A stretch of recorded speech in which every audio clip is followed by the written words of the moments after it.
বৃষ্টির মধ্যে মিরপুরে রিশাদ হোসেন, অথচ তার থাকার কথা ছিল কানাডায় গ্লোবাল লিগ টি-20 লিগে। কিন্তু ভিসা জটিলতায় কানাডায় যাওয়া হয়নি এই অলরাউন্ডারের। এই দিক থেকে নিজেকে দুর্ভাগা ভাবতেই পারেন তিনি। তবে সকালে বৃষ্টির মধ্যে মিরপুরে দেখা মিলেছে সৌম্য সরকার, জাকির আলী অনেক সহ অনেক ক্রিকেটারের। একাডেমির মাঠে কোনো অনুশীলন করতে না পারলেও জিমে ঘাম ঝরিয়েছেন ক্রিকেটাররা।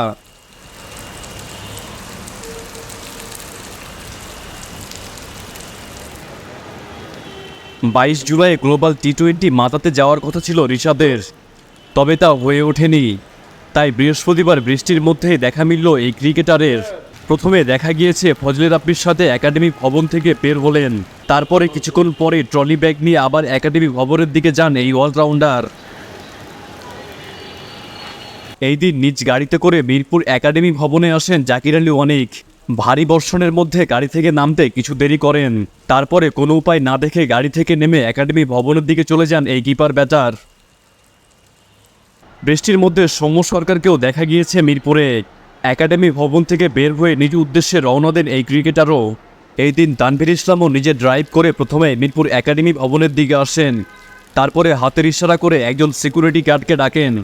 কোনো একটি বিষয় জানার পরে আবারও গাড়ি ঘুরিয়ে বের হয়ে যান সেখান থেকে এই ক্রিকেটার।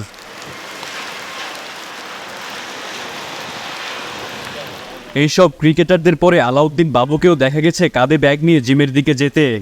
বৃষ্টির মধ্যে বোলিং অনুশীলন করতে না পারলেও নিজের ফিটনেস ধরে রাখতে চেষ্টা করেছেন এই cricketer. Shahriar Hossain, daily cricket.